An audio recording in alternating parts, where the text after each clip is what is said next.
7. Sana mau ke sana, sini mau ke sini. Tetapi sekarang timbul pertanyaan, bagaimana kita melaksanakan, menjelmakan, merealisasikan tiga bentukan itu? Bagaimana kita mendatangkan masyarakat yang bebas dari kapitalisme, imperialisme? Bagaimana kita yang mewarisi politik Marx? Bagaimana lebih dulu kita mencapai Indonesia merdeka? Untuk bisa mencapai Indonesia merdeka, kita lebih dulu harus mengetahui hakikatnya kedudukan antara imperialisme dan kita. Hakikat kedudukan antara sana dan sini. Hakikat kedudukan sana-sini itulah nanti yang menentukan asas-asas strategi kita, asas-asas taktik kita. Hakikat kedudukan itulah yang nanti harus menentukan holding kita terhadap pada kaum sana itu adanya. Bagaimanakah hakikat kedudukan itu? Hakikat kedudukan itu boleh kita gambarkan dengan satu perkataan saja, pertentangan. Pertentangan dalam segala hal,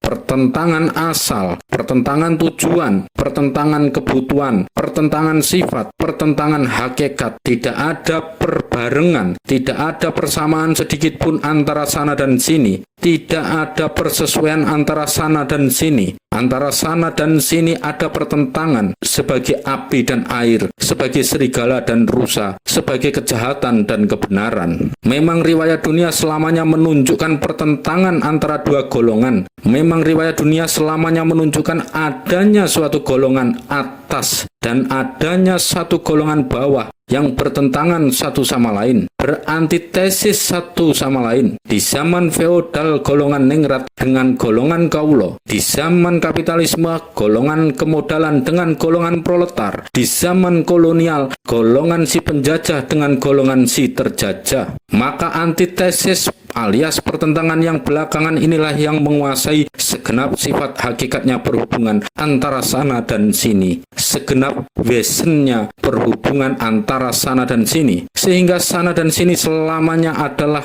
ketabrakan satu sama lain. Antitesis inilah yang oleh kaum Marxis disebut dialektiknya suatu keadaan. Dialektiknya suatu bagian daripada riwayat. Dialektiknya sesuatu bagian di dalam gerak bangkitnya alam. Maka oleh karena itu, buta dan dustalah tiap-tiap orang yang mau memungkiri atau menutupi antitesis itu. Buta dan dustalah juga tiap-tiap siapa saja yang mau menipiskan pertentangan antara dua pihak itu. Buta dan dustalah siapa saja yang mau mengakurkan pihak sana dan pihak sini. Pihak sana dan pihak sini tidak bisa dipungkiri atau ditipiskan antitesisnya. Sana dan sini walaupun sampai di zaman kiamat pun akan selamanya berhadap-hadapan satu sama lain sebagai singa dan mangsanya. Sana dan sini akan selamanya bertabrak-tabrakan satu sama lain, berantitesis satu sama lain, sehingga akhirnya sana hilang dari hadapan sini sama sekali. Tidakkah sana senang akan terusnya penjajahan Indonesia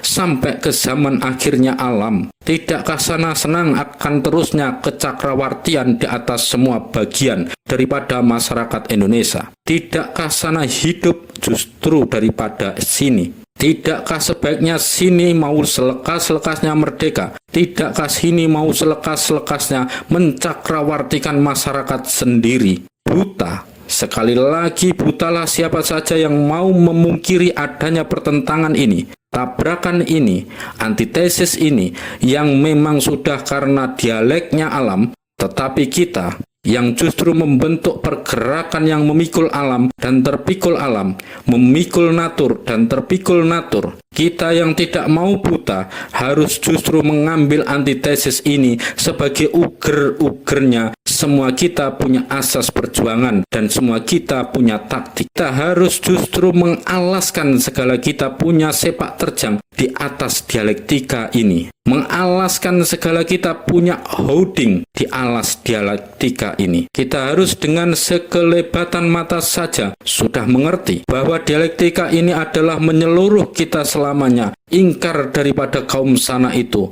tidak bekerja bersama-sama dengan kaum sana itu. Sebaliknya, mengadakan perlawanan zonder damai terhadap pada kaum sana itu sampai kepada saat keunggulan dan kemenangan. Kita harus dengan sekelebatan mata saja mengerti bahwa oleh adanya antitesis ini, kemenangan hanyalah bisa dicapai dengan kebiasaan sendiri, tenaga sendiri, usaha sendiri, kepandaian sendiri, keringat sendiri, fiil-fiil keberanian sendiri. Inilah yang biasanya kita sebutkan politik percaya pada kekuatan sendiri, politik self-help dan non-cooperation. Politik menyusun kita punya masyarakat secara positif dengan tenaga dan usaha sendiri. Politik tidak mau bekerja bersama-sama dengan kaum sana di atas semua lapangan perjuangan politik. Politik memboikot dewan-dewan kaum sana, baik yang ada di sini maupun yang ada di negerinya kaum sana sendiri. Tentang politik ini tempo hari saya pernah menulis, non-kooperasi adalah salah satu asas perjuangan Street Begensel kita untuk mencapai Indonesia merdeka.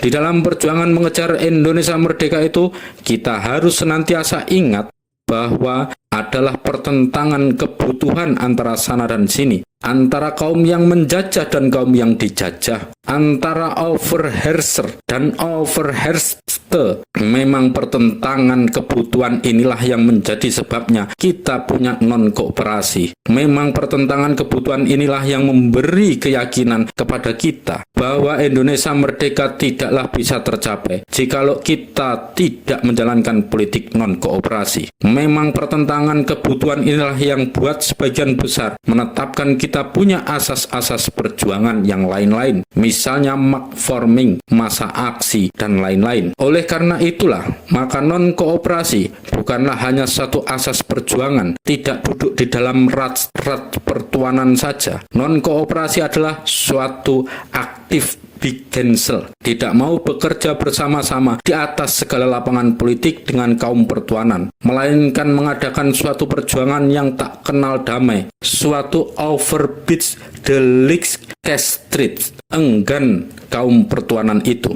Non-kooperasi tidak berhenti di luar dinding-dinding rat-rat saja, tetapi non-kooperasi adalah meliputi semua bagian-bagian daripada kita punya perjuangan politik. Itulah sebabnya, maka non-kooperasi adalah berisi radikalisme, impliseren radikalisme, radikalisme hati, radikalisme pikiran, radikalisme sepak terjang, radikalisme di dalam semua inner legs dan outer legs hounding.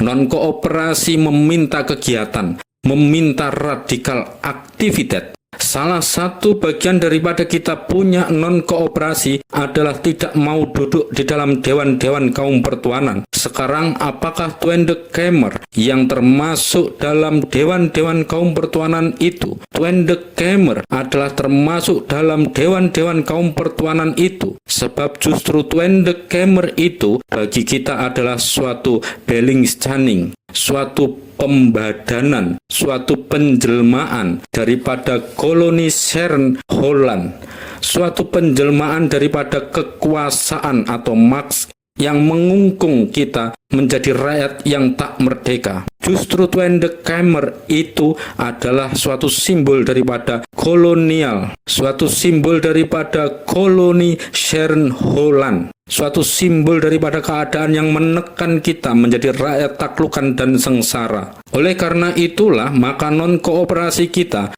sudah di dalam asasnya harus tertuju juga kepada Tweede Kamer khususnya dan stand general umumnya. Ya, harus ditujukan juga kepada semua belly-jamming lain daripada suatu sistem yang buat mengungkung kita dan bangsa Asia, misalnya Voggenbond dan lain sebagainya. Anarkisme, toh Tweede Kamer suatu parlemen. Memang Tweede Kamer adalah suatu parlemen. Tetapi Tweede Kamer adalah suatu parlemen Belanda. Memang kita adalah orang anarkis. Kalau kita menolak segala keparlemenan, memang kita orang anarkis. Kalau misalnya nanti kita menolak duduk di dalam parlemen Indonesia, yang notabene hanya bisa berada di dalam suatu Indonesia yang merdeka dan yang akan memberi jalan kepada demokrasi politik dan demokrasi ekonomi. Memang, jikalau seorang Inggris memboikot parlemen Inggris, jikalau seorang Jerman tidak sudi duduk dalam parlemen Jerman, jikalau orang Prancis menolak kursi dalam parlemen Prancis, maka ia boleh jadi seorang anarkis. Tetapi jikalau seandainya mereka menolak duduk di dalam suatu parlemen daripada suatu negeri yang mengungkung negeri mereka, jikalau kita bangsa Indonesia sudah di dalam asasnya menolak duduk dalam parlemen Belanda, maka itu bukanlah anarkisme, tetapi suatu asas perjuangan nasional non-kooperator yang sesehat-sehatnya. Lihatlah riwayat perjuangan non-kooperasi di negeri-negeri lain. Lihatlah misalnya non-kooperasi di negeri Irlandia, salah satu sumber daripada perjuangan non-kooperasi itu. Lihatlah di situ sepak terjangnya kaum Sinn Féin. Sinn Féin adalah mereka yang punya semboyan Sinn Féin yang berarti kita sendiri. Kita sendiri, itulah gambaran mereka punya politik. Politik tidak mau bekerja bersama-sama dengan Inggris, tidak mau kooperasi dengan Inggris, tidak mau duduk di dalam parlemen Inggris. Janganlah masuk ke Westminster, tinggalkanlah Westminster itu, dirikanlah Westminster sendiri. Adalah propaganda dan aksi yang dijalankan oleh Sinn Féin. Adakah mereka kaum anarkis? Mereka bukan kaum anarkis, tetapi kaum nasionalis non-kooperator yang prinsipil. Dan non-kooperasi kita haruslah non-kooperasi yang prinsipil pula. Orang menganjurkan duduk di Tweede Kamer buat menjalankan politik oposisi dan politik obstruksi, dan memperusahakan Tweede Kamer itu menjadi mimbar perjuangan. Politik yang demikian boleh dijalankan dan memang sering dijalankan pula oleh kaum kiri sebagai kaum OSP, kaum komunis, atau kaum CR-CS di Hindustan yang juga tidak anti parlemen Inggris. Tetapi politik yang demikian itu tidak boleh dijalankan oleh seorang nasionalis non-kooperator. Pada saat yang seorang nasionalis non-kooperator masuk ke dalam suatu dewan kaum pertuanan, ya pada saat yang ia dalam asasnya suka masuk ke dalam sesuatu dewan pertuanan itu, sekalipun dewan itu berupa Tweede Kamer Belanda atau Valkenbond, pada saat itu ia melanggar asas yang bersendikan pada keyakinan atas adanya pertentangan kebutuhan antara kaum pertuanan itu dengan kaumnya sendiri. Pada saat itu ia menjalankan politik yang tidak prinsipil lagi, menjalankan politik yang pada hakikatnya melanggar asas non-kooperasi adanya. Kita harus menjalankan politik non-kooperasi yang prinsipil, menolak pada asas kursi di Volksstraat, di Staten General, di Staten General, di dalam Valkenbond. Dan bagaimana tadi telah saya terangkan, maka perkara dewan-dewan itu hanyalah salah satu bagian saja daripada non-kooperasi kita. Bagian yang terpenting daripada non-kooperasi kita adalah dengan mendidik rakyat percaya kepada kita sendiri untuk meminjam perkataan kaum non-kooperasi Irlandia, menyusun dan menggerakkan suatu masa aksi, suatu Mac-forming Marhen yang hebat dan kuasa. Pembaca telah ingat, ini adalah sebagian daripada tulisan saya dalam bertukar pikiran dengan saudara Muhammad Hatta. Pendirian saudara Muhammad Hatta yang masih suka masuk parlemen negeri Belanda itu memang kurang benar, memang menyalahi asas. Partai Syariat Islam Indonesia pun di dalam kongresnya yang akhir-akhir ini menolak sesuatu kursi di dalam parlemen negeri Belanda itu. Tetapi bagaimanakah jelasnya kesendirian yang saya sebutkan di atas tadi? Bagaimana jelasnya politik segala-gala sendiri, yakni politik kemampuan sendiri, tenaga sendiri, usaha sendiri, kepandaian sendiri, keringat sendiri, fiil-fiil keberanian sendiri itu tadi. Bagaimana jelasnya? Jelasnya ialah bahwa kesendirian itu harusnya kepribadian dan bukan kedirian. Jelasnya ialah bahwa kita harus berpolitik kepribadian dan jangan berpolitik kedirian. Teka-teki memang terdengar seperti teka-teki, terdengar seperti gemikan pat-pat gulipat. Marilah kita terangkan yang agak jelas tentang politik kesendirian itu di waktu yang akhir-akhir ini. Banyak sekali orang yang salah paham. Mereka yang salah paham itu tentu saja orang-orang yang masih hijau di atas lapangan politik. Orang-orang tua bangka tapi kurang makan garamnya politik. Orang-orang yang tiada benur benul sedikit tentang urusan politik. Mereka berkata bahwa karena kita berasas kesendirian tidak boleh mencari perhubungan sama sekali dengan lain-lain bangsa. Mereka pernah mengkritik saya karena saya di dalam sidang pembantu majalah Suluh Indonesia Muda telah memasukkan 2 orang Tionghoa, yakni saudara Kweng Kek Beng dan saudara Dr. Kwak Chion Siu. Mereka menuduh saya telah melanggar asas kesendirian itu. Mereka dengan tuduhan itu telah membuktikan bahwa mereka adalah salah visel sama sekali, salah paham sama sekali, tersesat sama sekali. Amboy, tidak boleh mencari perhubungan sama sekali dengan lain-lain bangsa. Inilah kesendirian yang sebenarnya, kedirian yang setulen-tulennya. Kesendirian yang demikian itu, yang mau melepaskan semua perhubungan dengan dunia luaran, yang mau bersarang di dalam dunianya sendiri, yang mau menutup diri sendiri dengan rasa puas-puas dari segala pengaruhnya dunia sekelilingnya. Kesendirian yang demikian itu adalah sangat berbau budak, seperti baunya hawa gudang yang senantiasa tertutup. Kesendirian yang demikian itu adalah kesendirian orang yang sempit budi. Kesendirian yang demikian itu adalah seperti kesendirian katak di bawah tempurung. Kesendirian yang demikian itu adalah juga kesendiriannya orang yang tiada benul sama sekali tentang radikal taktik, tiada benul sama sekali tentang radikal befridik politik. Sebab radikal befridik politik adalah justru menyuruh kita mencari perhubungan dengan dunia luaran.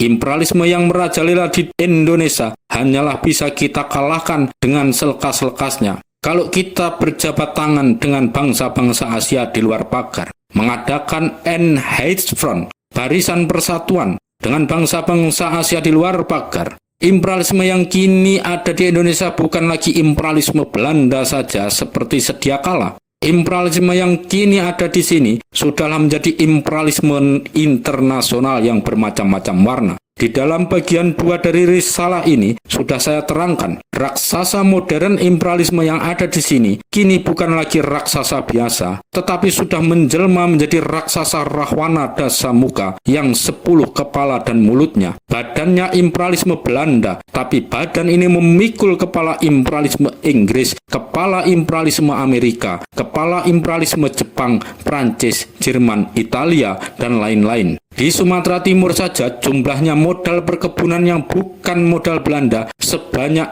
281.497.000. Di Tanah Jawa 214.325.000. Di Sumatera Selatan 33.144.000. Di perusahaan minyak nama SIL dan Koninlikske adalah nama yang bukan Belanda lagi. Raksasa Rahwana Dasamuka yang demikian ini tak dapat dikalahkan dengan kesendirian yang seperti katak di dalam tempurung. Lenyapkanlah semangat kata itu, lenyapkanlah kedirian itu. Tetapi lihatlah betapa rakyat India kini bergulat mati-matian dengan imperialisme Inggris. Lihatlah betapa rakyat Filipina habis-habisan tenaga melawan imperialisme Amerika. Betapa Mesir menghantam imperialisme Inggris, betapa Indochina memukul imperialisme Prancis, betapa Tiongkok berkeluh kesah melawan imperialisme internasional dan imperialisme Jepang. Lihatlah betapa imperialisme yang diusahakan gugurnya oleh bangsa-bangsa tetangga itu, satu persatunya juga duduk di atas masyarakat kita,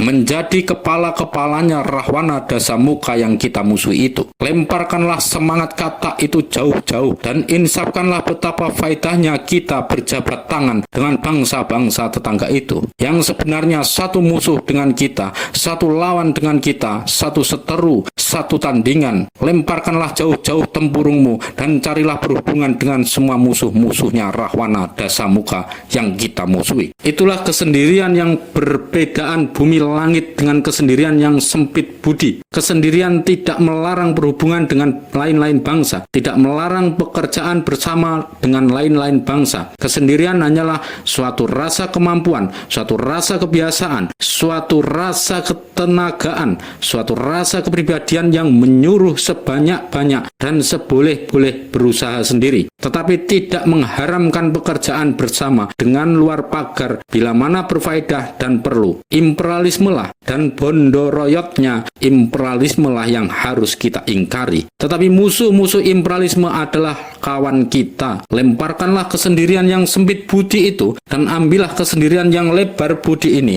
Lemparkanlah kedirian itu dan ambillah kepribadian ini. Oh, insaflah bahwa penjaga yang menjaga Orde en Ras Indonesia bukanlah lagi penjaga Belanda saja. Penjaga Orde en Ras itu sejak adanya open door politik yang memasukkan macam-macam imperialisme melalui pintu gerbang perekonomian Indonesia adalah penjaga internasional yang terdiri atas penjaga Belanda, penjaga Inggris, penjaga Amerika, penjaga Prancis, dan lain-lain. Memang justru buat itulah di sini diadakan open door politik. Justru buat teguhnya penjagaan itulah di sini diadakan politik pintu terbuka. Internasional imperialisme itu yang masing-masing kini di Indonesia mempunyai kepentingan yang harus selamat. Internasional imperialisme itu kini masing-masing menjaga dengan seawas-awasnya jangan sampai keselamatan kepentingan itu terganggu. Imperialisme internasional itu masing-masing berkata, di Indonesia saya ada menyimpan Rojo Brono, marilah saya ikut menjaga, jangan sampai Rojo Brono itu hancur. Tidakkah suatu kebaikan?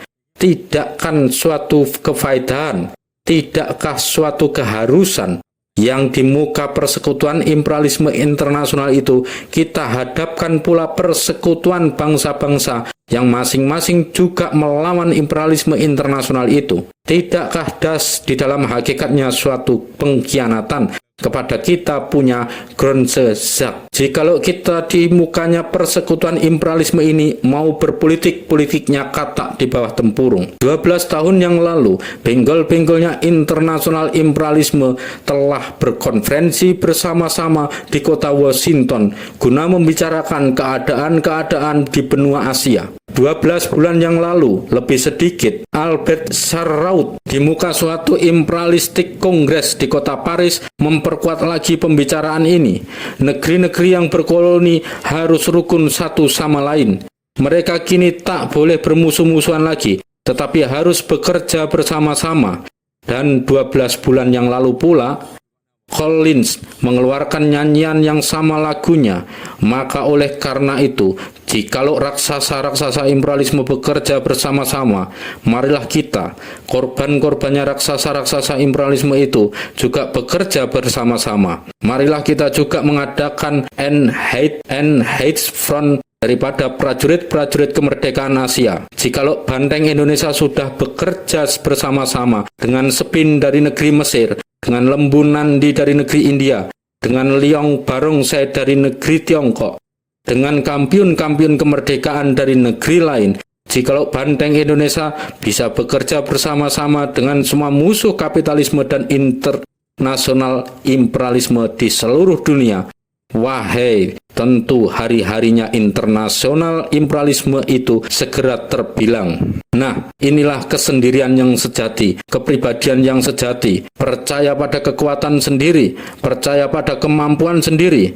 seboleh-boleh dan sebanyak-banyak bekerja sendiri, tetapi mata melihat keluar pagar, tangan dilancarkan keluar pagar itu jikalau berfaedah dan perlu. Kepribadian inilah yang harus menggantikan kedirian yang bersemangat katak.